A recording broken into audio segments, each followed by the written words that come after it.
네, 안녕하세요. 네, 오늘 하루 어떻게 보내시고 계십니까? 네, 일터에서 치열하게 싸우고 계실 우리 일터 크리스찬들을 생각하면서 오늘 여러분들과 함께 하나님의 말씀으로 힘을 얻고 또 새롭게 도전을 받는 그런 시간이 되기를 바랍니다. 네, 오늘 우리가 함께 생각할 말씀은 창세기 1장 26절부터 31절까지의 말씀인데요. 네, 제가 먼저 읽어드리도록 하겠습니다.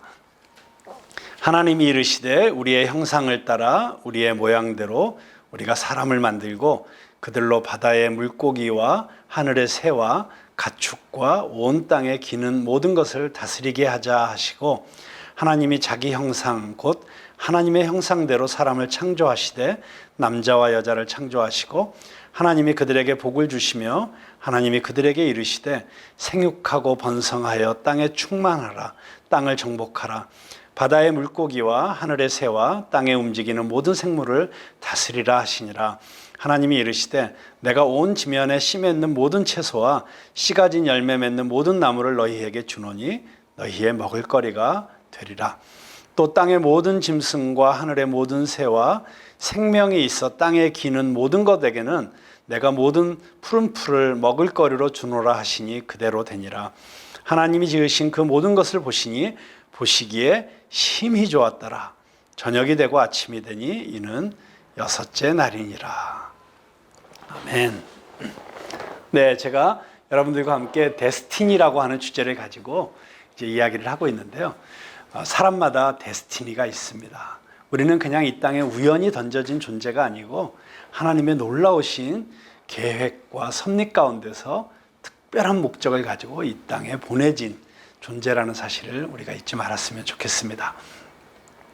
자, 그런데 하나님께서 우리를 지으실 때 그 데스티니를 이루면 행복하고 그 데스티니로부터 멀어지면 우리가 무언가 갈증을 느끼고 허무하도록 그렇게 지으심으로 말미암아 우리가 그 데스티니를 이루어가는 그런 어떤 갈망을 우리 안에 갖도록 그렇게 하나님께서 우리를 지으셨습니다. 그래서 우리가 그 데스티니를 이루지 못할 때는 사실 세상에서 아무리 성공을 하고 돈을 아무리 많이 벌어도 우리 안에 진정한 만족이 있을 수가 없습니다. 우리가 진정으로 행복할 수 있는 비결은 우리가 우리의 데스티니를 찾는 것이죠. 자, 그런데 그 데스티니를 찾아감에 있어서 개인의 내가 무엇을 할 것인가, 무슨 일을 할 것인가, 이것도 중요하지만 사실 그거보다 더 중요한 원형적인 데스티니가 있습니다. 우리가 이 땅에 태어난 인간이라면 인간으로서 갖게 되는 가장 근본적이고 기본적인 데스티니가 있는데 그 데스티니의 모델이 바로 첫사람 아담입니다. 그래서 아담을 하나님께서 지으시는 그 모습 가운데서 우리는 기본적으로 우리 모두가 함께 갖고 있어야 될 그 데스티니의 원형을 한번 생각해 보고자 하는 것인데요. 자, 아담을 통해서 발견하는 우리의 데스티니는 무엇일까요? 저는 첫 번째로 그것은 우리는 하나님의 기쁨을 위해서 창조된 존재라는 것입니다. 하나님께서 이 천지 만물을 다 창조하시고 난 다음에 그 창조의 하이라이트로 클라이막스로 인간을 지으셨습니다. 그리고 인간을 지으시고 하나님은 심히 기뻐하셨습니다. 너무너무 기뻐하셨죠. 그래서 하나님께서 그 아담과 하와를 지으시고 인간들을 거하도록 두신 동산이 바로 에덴 동산이죠. 에덴이라는 뜻이 기쁨이라는 뜻입니다. 그래서 기쁨의 동산이다. 아담과 하와는 하나님의 기쁨을 위해서 창조된 존재고 바로 당신도 그 하나님의 기쁨을 위해서 창조된 존재라는 사실을 꼭 기억하시기 바랍니다.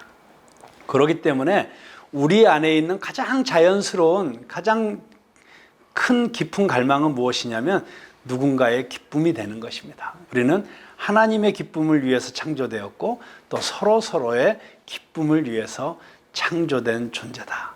그래서 내가 누군가에게 기쁨이 되었을 때 그것은 그 사람뿐만 아니라 나에게도 기쁨이 되고 내 삶 가운데도 행복감을 가져다 주게 되는 것이죠.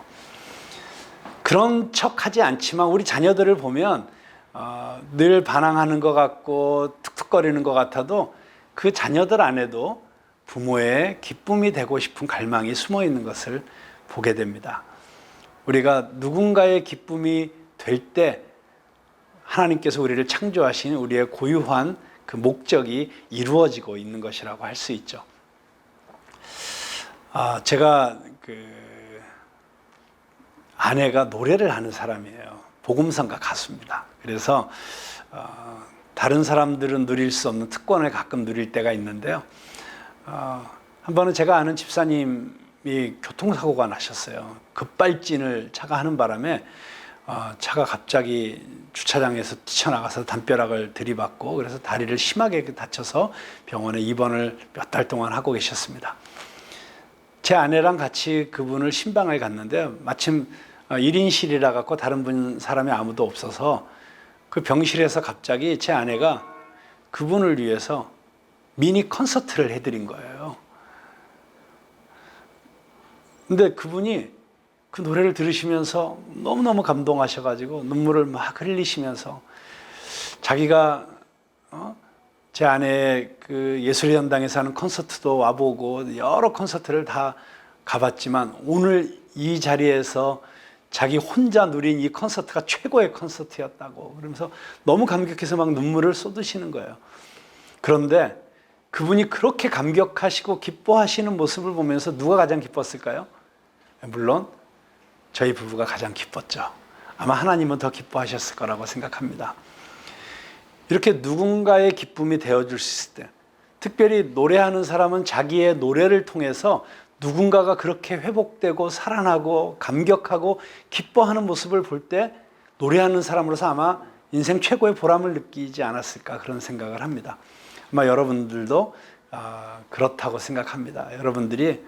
여러분이 가지고 있는 은사와 재능과 또는 물질과 그 어떤 것들을 통해서 누군가를 기쁘게 했을 때, 누군가에게 이런 행복을 선물했을 때, 그때가 여러분의 인생이 가장 행복할 수 있는 시간이라는 것 여러분들도 동의하시죠?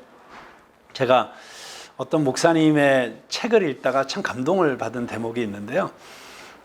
이 목사님이 이제 유학을 갔는데, 물론 이제 유학 가서 또 교회는 다녀야 되니까 어떤 한인교회에 소속돼서 교회를 다녔는데 그 소그룹 모임을 하는 가운데 어떤 형제의 이야기를 듣게 되었어요. 이 형제는 자동차 정비를 하는 형제인데 꿈이 무엇이냐면 그 지역에 있는 전문 대학에 가서 정비학과를 졸업을 하고 그리고 자기가 그 정비소를 스스로 오픈하는 것이었습니다. 그동안은 이제 다른 정비소에 가서 일을 하고 있었는데 그래서 이제 제일 중요한 것은 먼저는 그 학비가 필요한 거예요. 근데 3,000불이 필요하다는 거예요.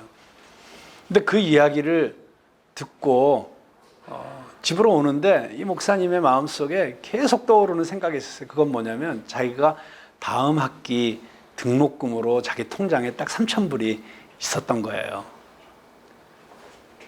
근데 자꾸 부담이 되는데 주님, 근데 이걸 주면 저 다음 학기 등록금 어떡합니까? 그런데 자꾸 하나님께서 그 마음 가운데 이런 감동을 주시는 거예요. 네 등록금은 내가 책임질 테니 너는 그 형제의 기쁨이 되어라. 기도하다가 결국 결단을 하고 익명으로 자기가 했다는 걸 알리지 않고 그 3,000불을 그 형제에게로 보냈습니다. 그 다음 교회에 갔을 때 소그룹 모임을 하는데 그 형제 얼굴이 얼마나 환하게 빛나는지 해처럼 빛나는 모습을 보면서 너무 기뻤다고 합니다. 그리고 놀랍게도 하나님께서 이 목사님은 생각지도 못하게 그 다음 학기에 조교가 되게 해서 조교 장학금을 받아서 학비가 다 해결이 되었고 그리고 또 얼마 있다가 그 3,000불을 헌금했던 사람이 자기였다는 것을 그 형제가 알게 된 거죠. 그래서 자기는 유학하는 몇 년 동안 자동차 정비 걱정은 한 번도 하지 않고 학교를 다닐 수 있었다. 너무 서로에게 기쁨이 된 것이죠. 그러면서 이 목사님이 그 책의 말미에다가 이렇게 썼더라고요. 돈으로도 기쁨을 살 수 있다. 네, 물론 그 돈을 내가 소유함으로써 기쁘다는 얘기가 아니라 그 돈을 사용함으로써 누군가에게 기쁨을 줄 수 있다는 뜻에서 그런 말씀을 하신 거라고 생각이 됩니다. 그렇습니다. 정말 우리는 서로에게 기쁨이 되어줄 때 우리의 인생이 가장 행복할 수 있다고 생각합니다. 저는 여러분들이 오늘도 일터에서 나의 만족을 위해서, 내가 더 누리기 위해서, 내가 더 갖기 위해서 그것에 초점을 맞추고 살아가는 사람이 아니라 내 인생을 통해서 누군가에게 기쁨이 되어줄 수 있다면, 이런 마음을 가지고 살아가면 여러분들을 향한 하나님의 첫 번째 데스티니가 이루어지기 시작할 것이라고 믿습니다. 근데 여러분이 그렇게 누군가의 기쁨이 되시기 전에 꼭 먼저 기억하셔야 될 딱 한 가지가 있습니다. 그것은 무엇이냐면 여러분은 하나님의 기쁨이라는 사실입니다. 스바냐서 3장 17절에 보면 너의 하나님 여호와가 너희 가운데 계시니 그는 구원을 베푸실 전능자시라. 그가 너로 인하여 기쁨을 이기지 못하시며 즐거이 부르며 기뻐하시리로다. 하나님께서 당신을 보시고 너무 기뻐서 어쩔 줄 몰라 하시고 춤을 추시고 노래를 부르시는 그런 모습을 여러분 생각하시면서 이미 당신은 그것을 증명하지 않아도 하나님의 기쁨이 되신 존재라는 사실을 꼭 기억하시고 기쁨이 되는 인생을 살아야겠다, 그렇게 다짐하시면서 오늘 하루 그렇게 행복하게 누군가의 기쁨이 되어주시는 여러분들이 되시기를 주님의 이름으로 축복합니다. 함께 기도하겠습니다. 하나님 아버지, 그렇습니다. 하나님께서는 인간을 지으시고 너무나도 기뻐하셨습니다. 그리고 인간 서로가 서로에게 기쁨이 되어주는 존재가 되도록 우리를 지으셨습니다. 우리가 누군가의 기쁨이 될 때 우리는 하나님이 우리를 지으신 가장 중요한 목적을 이루어 드리는 것입니다. 오늘 하루도 우리가 일터에서 만나는 모든 사람들에게 기쁨이 되어주는 사람이 될 수 있도록 그렇게 우리를 이끌어 주시옵소서. 예수님의 이름으로 감사드리며 기도드립니다. 아멘.